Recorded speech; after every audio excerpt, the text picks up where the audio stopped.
ಇಂದ ನಾನು ಹೆಚ್ಚು ಮಾತನಾಡಲಿಕ್ಕೆ ಹೋಗಲ್ಲ. ಯಾಕಂತಂದ್ರೆ 4 ಗಂಟೆ 40 ನಿಮಿಷದ ಒಳಗಡೆ ನಾವು ಈ ಜಾಗವನ್ನು ಖಾಲಿ ಮಾಡಲೇಬೇಕು. ಇಲ್ಲೇ ಹೋದ್ರೆ ಹೆಲಿಕಾಪ್ಟರ್ ಹೋಗಲ್ಲ. ಅದಕ್ಕೋಸ್ಕರ ಹೆಚ್ಚು ಮಾತಾಡಲಿಕ್ಕೆ ಹೋಗಲ್ಲ. ಇವತ್ತು ವಿಜಯಪುರದಲ್ಲಿ ಸುಮಾರು 800ಕ್ಕೂ ಹೆಚ್ಚು ಕೋಟಿ ರೂಪಾಯಿಗಳ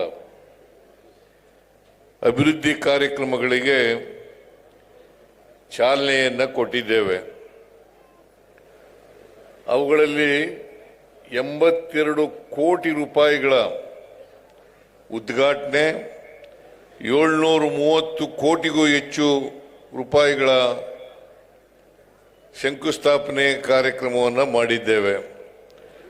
ಅದರಲ್ಲಿ ಮುಖ್ಯವಾದವು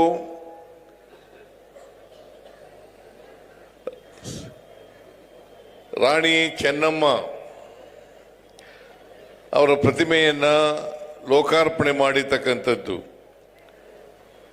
ಶ್ರೀ ರಾಮಲಿಂಗಾರೆಡ್ಡಿಯವರು ಈಗಾಗಲೇ ಒಪ್ಪಿಗೆ ಕೊಟ್ಟು ಅದಕ್ಕೆ ನಾಮಕರಣ ಕೂಡ ಮಾಡಿದ್ದೇವೆ. ಬಸ್ ಸ್ಟ್ಯಾಂಡಿಗೆ ಏನಂತ ನಾಮಕರಣ ಮಾಡಿದ್ದೀವಿ ಅಂತಂದ್ರೆ ಕಿತ್ತೂರು ರಾಣಿ ಚೆನ್ನಮ್ಮ ಬಸ್ ಸ್ಟ್ಯಾಂಡ್ ಅಂತೇಳಿ ನಾಮಕರಣವನ್ನು ಮಾಡಿದ್ದೇವೆ. ಈಗಾಗಲೇ ಕಿತ್ತೂರು ರಾಣಿ ಚೆನ್ನಮ್ಮನವ್ರ ಬಗ್ಗೆ ಮಾತನಾಡಿದ್ದಾರೆ. ನಾನು ಹೆಚ್ಚು ಮಾತನಾಡಲಿಕ್ಕೆ ಹೋಗಲ್ಲ. ಕಿತ್ತೂರು ರಾಣಿ ಚೆನ್ನಮ್ಮನವರು ಸಿಪಾಯಿ ದಂಗೆ 1857ರಲ್ಲಿ ನಡೀತು. ಇದು 1924ರಲ್ಲಿ ಬ್ರಿಟಿಷ್ನವ್ರ ವಿರುದ್ಧ ಹೋರಾಟ ಮಾಡಿದ್ರು. ಅಂದರೆ 33 ವರ್ಷಗಳ ಮುಂಚಿತವಾಗಿಯೇ ಬ್ರಿಟಿಷ್ನವರ ವಿರುದ್ಧ ಹೋರಾಟ ಮಾಡಿದಂಥ ಕೀರ್ತಿ ಕಿತ್ತೂರು ರಾಣಿ ಚೆನ್ನಮ್ಮನವರಿಗೆ ಸಲ್ತದೆ ಅಂತಕ್ಕಂಥ ಮಾತುಗಳನ್ನು ಹೇಳಲಿಕ್ಕೆ ಬಯಸ್ತಾ ಇದ್ದೇನೆ. ಸಂಗೊಳ್ಳಿ ರಾಯಣ್ಣವರ ಸಾಹಸ, ಕಿತ್ತೂರು ರಾಣಿ ಚೆನ್ನಮ್ಮನವರ ಶೌರ್ಯ, ಮತ್ತೆ ಆ ಕೆಚ್ಚೆದೆ ಇತ್ತಲ್ಲ, ಆ ಬದ್ಧತೆ ಇತ್ತಲ್ಲ, ಇದಕ್ಕೋಸ್ಕರನೇ ಕಿತ್ತೂರು ರಾಣಿ ಚೆನ್ನಮ್ಮನವರು ಬ್ರಿಟಿಷ್ನವರ ವಿರುದ್ಧ ಹೋರಾಟ ಮಾಡಿ, ಛಲದಿಂದ ಹೋರಾಟ ಮಾಡಿ, ಕ್ಯಾತ್ರೆ ಅಂತ ಒಬ್ಬ ಬ್ರಿಟಿಷ್ ಅಧಿಕಾರಿಯನ್ನು ಸೋಲಿಸ್ತಾರೆ. ಆಮೇಲೆ ಎರಡನೇ ಯುದ್ಧದಲ್ಲಿ ಸೋಲು ಅನುಭವಿಸಬೇಕಾದಂಥ ಪರಿಸ್ಥಿತಿ ಉಂಟಾಗುತ್ತೆ. ಇದಕ್ಕೆ ನಮ್ಮವರೇ ಕಾರಣ ಅಂತಕ್ಕಂಥ ಮಾತುಗಳನ್ನು ಈ ಸಂದರ್ಭದಲ್ಲಿ ಹೇಳಲಿಕ್ಕೆ ಬಯಸ್ತಾ ಇದ್ದೇನೆ. ಬ್ರಿಟಿಷ್ನವರು ಈ ದೇಶವನ್ನ 200 ವರ್ಷ ಆಳಬೇಕಾದ್ರೆ ಅವರು ನಮ್ಮವರ ಸಹಾಯದಿಂದಲೇ ಎಲ್ಲ ರಾಜರುಗಳನ್ನು ಕೂಡ ಸೋಲಿಸಿ ಅವರ ಅಧೀನದಲ್ಲಿ ಇಟ್ಕೊಂಡು ಈ ದೇಶವನ್ನು ಆಳ್ತಾರೆ ಅಂತಕ್ಕಂಥದ್ದನ್ನು ನೋಡಲಿಕ್ಕೆ ಸಾಧ್ಯ ಆಗ್ತದೆ. ಕಿತ್ತೂರು ರಾಣಿ ಚೆನ್ನಮ್ಮನವರ ವಿಷಯದಲ್ಲೂ ಕೂಡ ಅದೇ ಆಗಿರ್ತಕ್ಕಂಥದ್ದು. ಅಂತ ಒಬ್ಬ ವೀರ ಮಹಿಳೆಯ ಪ್ರತಿಮೆಯನ್ನು ಇವತ್ತು ಅನಾವರಣ ಮಾಡಿರ್ತಕ್ಕಂಥದ್ದು ಬಿಜಾಪುರದಲ್ಲಿ ಬಹಳ ಸಂತೋಷದ ವಿಚಾರ ಅಂತಕ್ಕಂಥ ಮಾತುಗಳನ್ನು ಹೇಳಿ ನಾನು ಅದನ್ನು ಅತ್ಯಂತ ಸಂತೋಷದಿಂದ ಲೋಕಾರ್ಪಣೆ ಮಾಡಿದ್ದೇನೆ ಅಂತಕ್ಕಂಥ ಮಾತುಗಳನ್ನು ಹೇಳಲಿಕ್ಕೆ ಬಯಸ್ತಾ ಇದ್ದೇನೆ. ಆಮೇಲೆ ವೆಲೋಡ್ರೋಮ್ ಇಲ್ಲಿ ಬಿಜಾಪುರ ಮತ್ತು ಬಾಗಲಕೋಟೆ ಈ ಭಾಗದಲ್ಲಿ ಸೈಕ್ಲಿಸ್ಟ್ಗಳು ಜಾಸ್ತಿ. ನನಗೆ ನಾನು ಹಿಂದೆ ಮುಖ್ಯಮಂತ್ರಿ ಆಗಿರುವಾಗ ಬಿಜಾಪುರದಲ್ಲಿ ಒಂದು ವೆಲಾಡ್ರೋಮನ್ನು ಮಾಡಬೇಕು ಅಂತಕ್ಕಂಥ ಮಾತುಗಳನ್ನು ಹೇಳಿದಾಗ ನಾನು ಅದಕ್ಕೆ ಒಪ್ಪಿ ಇಲ್ಲಿ ಇಡೀ ರಾಜ್ಯದಲ್ಲೇ ದಕ್ಷಿಣ ಭಾರತದಲ್ಲೇ ಇದು ಮೊದಲನೇ ವೆಲಾಡ್ರೋಮ್ ಅಂತಕ್ಕಂಥ ಮಾತುಗಳನ್ನು ಹೇಳಲಿಕ್ಕೆ ಬಯಸ್ತಾ ಇದ್ದೇನೆ. ಈ ಭಾಗದ ಸೈಕ್ಲಿಸ್ಟ್ಗಳಿಗೆ ಅನುಕೂಲ ಮಾಡಿಕೊಡಬೇಕು ಅಂತಕ್ಕಂಥ ಮಾತುಗಳನ್ನು ನಾನು ಈ ಸಂದರ್ಭದಲ್ಲಿ ಹೇಳಲಿಕ್ಕೆ ಬಯಸ್ತಾ ಇದ್ದೇನೆ. ಇನ್ನೊಂದು ಬಹಳ ಮುಖ್ಯವಾದಂಥ ವಿಚಾರ, ಬಿಜಾಪುರದಲ್ಲಿ ಮೆಡಿಕಲ್ ಕಾಲೇಜ್ ಆಗಬೇಕು ಅಂತಕ್ಕಂಥದ್ದು. ಹಿಂದೆ ಬಿಜೆಪಿ ಸರ್ಕಾರ PPP ಮಾದರಿನಲ್ಲಿ ಮಾಡಬೇಕು ಅಂತ ಹೇಳಿ ಮಾಡಿತ್ತು. ಆದರೆ ನೀವು ಹೋರಾಟ ಎಲ್ಲ ಮಾಡಿದ್ದೀರಿ. ನನಗೆ MB ಪಾಟೀಲ್ರು ಮತ್ತು ಶಿವಾನಂದ ಪಾಟೀಲ್ರು ಇಬ್ರು ಕೂಡ ಮನವಿ ಮಾಡಿದ್ರು, ಇದನ್ನ ಗೌರ್ಮೆಂಟ್ ಕಾಲೇಜ್ ಆಗಿ ಮಾಡಬೇಕು ಅಂತಕ್ಕಂಥ ಮಾತುಗಳನ್ನ ಹೇಳಿದ್ರು. ನಾನು ಮುಂದಿನ ದಿನಗಳಲ್ಲಿ ಗೌರ್ಮೆಂಟ್ ಇಂದಲೇನೆ ಮೆಡಿಕಲ್ ಕಾಲೇಜನ್ನ ಮಾಡ್ತೇವೆ, ನೀವ್ಯಾರು ಕೂಡ ಅದಕ್ಕೋಸ್ಕರ ಹೋರಾಟ ಮಾಡಬೇಕಾದಂತ ಅಗತ್ಯ ಇಲ್ಲ ಅಂತಕ್ಕಂಥ ಮಾತುಗಳನ್ನ ಹೇಳಲಿಕ್ಕೆ ಬಯಸ್ತಾ ಇದ್ದೇನೆ. ನಮ್ಮ ಸರ್ಕಾರ, ನಾನು ಮುಖ್ಯಮಂತ್ರಿಯಾಗಿದ್ದಾಗ ಎಲ್ಲ ಜಿಲ್ಲೆಗಳಲ್ಲೂ ಕೂಡ ಒಂದೊಂದು ಮೆಡಿಕಲ್ ಕಾಲೇಜ್ಗಳನ್ನು ಮಾಡಬೇಕು ಅಂತಕ್ಕಂಥದ್ದು ನಮ್ಮ ಇಚ್ಛೆ. ಎಲ್ಲ ಜಿಲ್ಲೆಗಳಲ್ಲೂ ಕೂಡ ಮೆಡಿಕಲ್ ಕಾಲೇಜು. ಇವತ್ತಿನವರೆಗೆ 71 ಮೆಡಿಕಲ್ ಕಾಲೇಜ್ಗಳಿದ್ದಾವೆ. ಕರ್ನಾಟಕದಲ್ಲಿ 71 ಮೆಡಿಕಲ್ ಕಾಲೇಜುಗಳಿದ್ದಾವೆ. ಅದರಲ್ಲಿ 22 ಮೆಡಿಕಲ್ ಕಾಲೇಜುಗಳು ಸರ್ಕಾರಿ ಕಾಲೇಜುಗಳು. 22 ಮೆಡಿಕಲ್ ಕಾಲೇಜುಗಳು ಸರ್ಕಾರಿ ಮೆಡಿಕಲ್ ಕಾಲೇಜುಗಳು. ಉಳಿದ ಜಿಲ್ಲೆಗಳಲ್ಲೂ ಕೂಡ ಯಾವ ಜಿಲ್ಲೆಯಲ್ಲಿ ಇಲ್ಲ ಆ ಜಿಲ್ಲೆಗಳಲ್ಲೂ ಕೂಡ ಸರ್ಕಾರಿ ಮೆಡಿಕಲ್ ಕಾಲೇಜನ್ನು ಮಾಡ್ತೇವೆ. ಜೊತೆಗೆ ಟ್ರಾಮಾ ಸೆಂಟರ್ಗಳನ್ನು ಕೂಡ ಮಾಡ್ತೇವೆ. ಜೊತೆಗೆ ಸೂಪರ್ ಸ್ಪೆಷಾಲಿಟಿ ಆಸ್ಪತ್ರೆನೂ ಕೂಡ ಮಾಡ್ತೇವೆ ಅಂತಕ್ಕಂಥ ಮಾತುಗಳನ್ನು ಹೇಳಲಿಕ್ಕೆ ಬಯಸ್ತಾ ಇದ್ದೇನೆ. ಇಲ್ಲಿ ಹೋರಾಟ ಮಾಡ್ತಾ ಇದ್ರು, PPP ಮಾಡೆಲ್ನಲ್ಲಿ ಬೇಡ, ನಮ್ಮದೆಲ್ಲ ತೀರ್ಮಾನ, ಇದು ಹಿಂದಿನ ಸರ್ಕಾರದ ತೀರ್ಮಾನ, ಬಿಜೆಪಿ ಸರ್ಕಾರದ ತೀರ್ಮಾನ.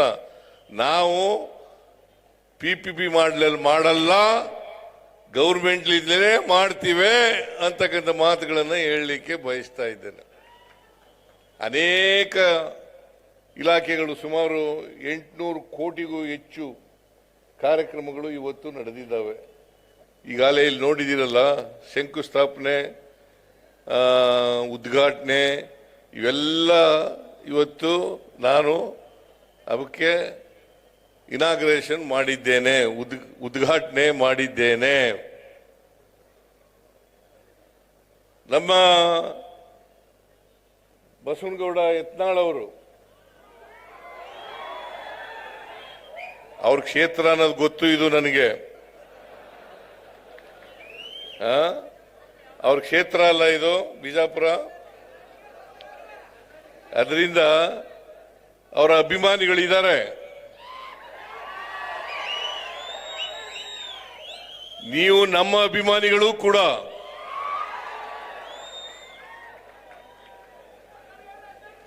ನಿಮ್ಮೆಲ್ಲರ ಆಶೀರ್ವಾದದಿಂದಲೇ 136 ಸ್ಥಾನಗಳನ್ನ ಕಳೆದ ಚುನಾವಣೆಯಲ್ಲಿ ಗೆದ್ದದ್ದು. ಇಲ್ಲಿ ಬಿಜಾಪುರ ಜಿಲ್ಲೆನಲ್ಲಿ ಸುಮಾರು 8 ಅಸೆಂಬ್ಲಿ ಕ್ಷೇತ್ರಗಳಿದ್ದಾವೆ. 8 ಅಸೆಂಬ್ಲಿ ಕ್ಷೇತ್ರಗಳಲ್ಲಿ 6 ಕ್ಷೇತ್ರಗಳನ್ನ ನಾವು ಗೆದ್ದಿದ್ದೇವೆ. ಅದರಿಂದಲೇ ನಾವು ಸರ್ಕಾರ ಮಾಡಲಿಕ್ಕೆ ಸಾಧ್ಯ ಆಯಿತು.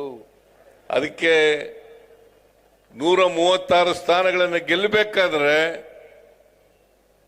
136 ಸ್ಥಾನಗಳನ್ನು ಗೆಲ್ಲಬೇಕಾದ್ರೆ ನಿಮ್ಮ ಆಶೀರ್ವಾದ ಬಹಳ ಮುಖ್ಯ ಅಂತಕ್ಕಂಥ ಮಾತುಗಳನ್ನು ಹೇಳಲಿಕ್ಕೆ ಬಯಸ್ತಾ ಇದ್ದೇನೆ.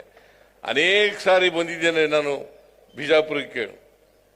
ಸುಮಾರು 40-45 ವರ್ಷಗಳಿಂದಲೂ ಕೂಡ ಇಡೀ ರಾಜ್ಯನೆಲ್ಲ ಸುತ್ತಾಡ್ತಾ ಇದ್ದೀನಿ ನಾನು. ಕಳೆದ ಚುನಾವಣೆಯಲ್ಲೂ ಕೂಡ ಬಂದಿದ್ದೆ, ಅದರಿಂದ ಚುನಾವಣೆಯಲ್ಲೂ ಕೂಡ ಬಂದಿದ್ದೆ, ಅದರಿಂದ ಚುನಾವಣೆಯಲ್ಲೂ ಕೂಡ ಬಂದಿದ್ದೆ, ಬೇರೆ ಸಂದರ್ಭಗಳಲ್ಲೂ ಕೂಡ ಬಂದಿದ್ದೆ. ಆದರೆ ಬಂದಾಗೆಲ್ಲ ಕೂಡ ನೀವು ನನಗೆ ಆಶೀರ್ವಾದವನ್ನು ಮಾಡಿದ್ದೀರಿ ಅಂತಕ್ಕಂಥ ಮಾತುಗಳನ್ನು ಹೇಳಲಿಕ್ಕೆ ಬಯಸ್ತಾ ಇದ್ದೇನೆ. ಬಸವನಗೌಡ ಯತ್ನಾಳ್ ಅವರು ಅನೇಕ ವಿಚಾರಗಳನ್ನು, ಅನೇಕ ಒತ್ತಾಯಗಳನ್ನು ಮಾಡಿದ್ದಾರೆ. ಅವುಗಳಲ್ಲಿ ಬಹಳ ಮುಖ್ಯವಾದದ್ದು ಮೇಲ್ಸೇತುವೆ. 160 ಕೋಟಿ ರೂಪಾಯಿ ಅಂದಾಜು ವೆಚ್ಚದಲ್ಲಿ ಮೇಲ್ಸೇತುವೆ ಮಾಡಬೇಕು ಅಂತ ಮನವಿಯನ್ನು ಮಾಡಿದ್ದಾರೆ. ಅದನ್ನ ಮಾಡಿಕೊಡ್ತಕ್ಕಂಥ ಕೆಲಸವನ್ನ ಮಾಡ್ತೇನೆ ಅಂತಕ್ಕಂಥ ಮಾತುಗಳನ್ನ ಹೇಳಲಿಕ್ಕೆ ಬಯಸ್ತಾ ಇದ್ದೇನೆ. ಗೊತ್ತಾಯ್ತಾ?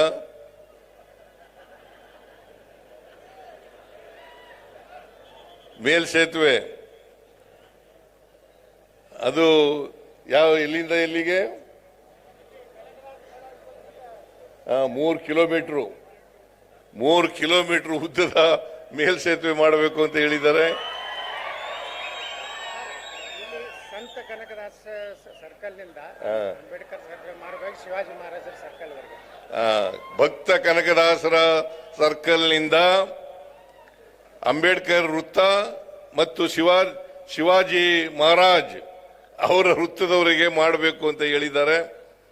ಅದನ್ನ ಮಾಡಿಕೊಡ್ತಕ್ಕಂಥ ಕೆಲಸವನ್ನ ಮಾಡೋಣ ಅಂತಕ್ಕಂಥ ಮಾತುಗಳನ್ನ ಹೇಳಲಿಕ್ಕೆ ಬಯಸ್ತಾ ಇದ್ದೇನೆ. ಆಮೇಲೆ ಇದೇ ಸಂದರ್ಭದಲ್ಲಿ ನನಗೆ MB ಪಾಟೀಲ್ರು ಮತ್ತು ಶಿವಾನಂದ ಪಾಟೀಲ್ರು, ಈ ಜಿಲ್ಲೆಯ ಎಲ್ಲ ಶಾಸಕ ಮಿತ್ರರು, ಜಿಲ್ಲೆಯ ಎಲ್ಲ ಶಾಸಕ ಮಿತ್ರರು, ಜನಪ್ರತಿನಿಧಿಗಳು, MLAಗಳು, MLCಗಳು ನನಗೆ ಸನ್ಮಾನವನ್ನ ಮಾಡಿದ್ದಾರೆ. ಕಾರಣ ಯಾಕಪ್ಪ ಅಂತಂದ್ರೆ, ನಾನು ದಿವಂಗತ ದೇವರಾಜ ಅರಸರವರು ಅವರ ಎಷ್ಟು ವರ್ಷಗಳ ಅವಧಿ ಇತ್ತು? 7 ವರ್ಷ 239 ದಿನಗಳು ಅವರಿದ್ರು. ನಾನು 6ನೇ ತಾರೀಕಿಗೆ ಅದು ಸಮ ಆಯಿತು. ಈ ವರ್ಷ 2026 ಜನವರಿ 6ನೇ ತಾರೀಕಿಗೆ ಸಮ ಆಯಿತು. ಈಗಾಗಲೇ ಇವತ್ತು 9ನೇ ತಾರೀಕು, 3 ದಿನಗಳು ಜಾಸ್ತಿ ಮಾಡಿದ್ದೀನಿ ಅಂತೇಳಿ ನಿಮ್ಮೆಲ್ಲರ ಆಶೀರ್ವಾದ, ಕಾಂಗ್ರೆಸ್ ಹೈಕಮಾಂಡ್ನ ಆಶೀರ್ವಾದ, ಸೋನಿಯಾ ಗಾಂಧಿಯವರು, ರಾಹುಲ್ ಗಾಂಧಿಯವರು, ಮಲ್ಲಿಕಾರ್ಜುನ ಖರ್ಗೆಯವರು, ಇವರೆಲ್ಲರ ಆಶೀರ್ವಾದದಿಂದ ಇವತ್ತು ನಾನು 2 ಬಾರಿ ಮುಖ್ಯಮಂತ್ರಿ ಆಗಲಿಕ್ಕೆ ಸಾಧ್ಯ ಆಯಿತು.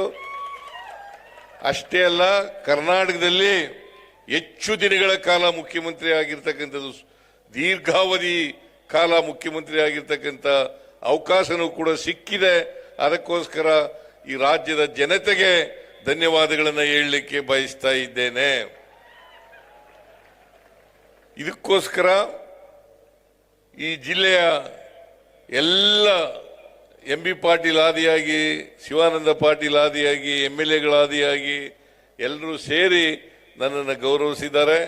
ಅದಕ್ಕೋಸ್ಕರ ನಾನು ಅವರೆಲ್ಲರಿಗೂ ಕೂಡ ಕೃತಜ್ಞತೆಗಳನ್ನು ಸಲ್ಲಿಸಲಿಕ್ಕೆ ಬಯಸ್ತಾ ಇದ್ದೇನೆ ಅಂತಕ್ಕಂಥ ಮಾತುಗಳನ್ನು ಹೇಳಲಿಕ್ಕೆ ಬಯಸ್ತಾ ಇದ್ದೇನೆ. ನಾನು ಸಮಯ ಆಗಿದೆ, ಅದರಿಂದ ಹೆಚ್ಚು ಮಾತಾಡಲಿಕ್ಕೆ ಹೋಗಲ್ಲ. ಬಹಳ ಮಾತಾಡಬೇಕಾಗಿತ್ತು, ನಮ್ಮದೇ ತಪ್ಪು. ಲೇಟಾಗಿ ಬಂದದ್ರಿಂದ, ನಾವು ಜಲ್ದಿ ಹೋಗ್ಬೇಕಾಗಿರೋದ್ರಿಂದ, ಇದು ನಿಮ್ಮ ತಪ್ಪಲ್ಲ, ನಮ್ಮ ತಪ್ಪು. ಅದಕ್ಕೋಸ್ಕರ ಕ್ಷಮಿಸಬೇಕು ಅಂತಕ್ಕಂಥ ಮಾತುಗಳನ್ನು ಹೇಳಿ ನನಗೆ ಹೆಚ್ಚು ಮಾತಾಡಲಿಕ್ಕೆ ಆಗದೇನೆ ನನ್ನ ಭಾಷಣವನ್ನು ಮುಗಿಸ್ತೇನೆ. ನಿಮ್ಮೆಲ್ಲರಿಗೂ ನಮಸ್ಕಾರ. ಜೈ ಹಿಂದ್, ಜೈ ಕರ್ನಾಟಕ, ಜೈ ಸಂವಿಧಾನ್.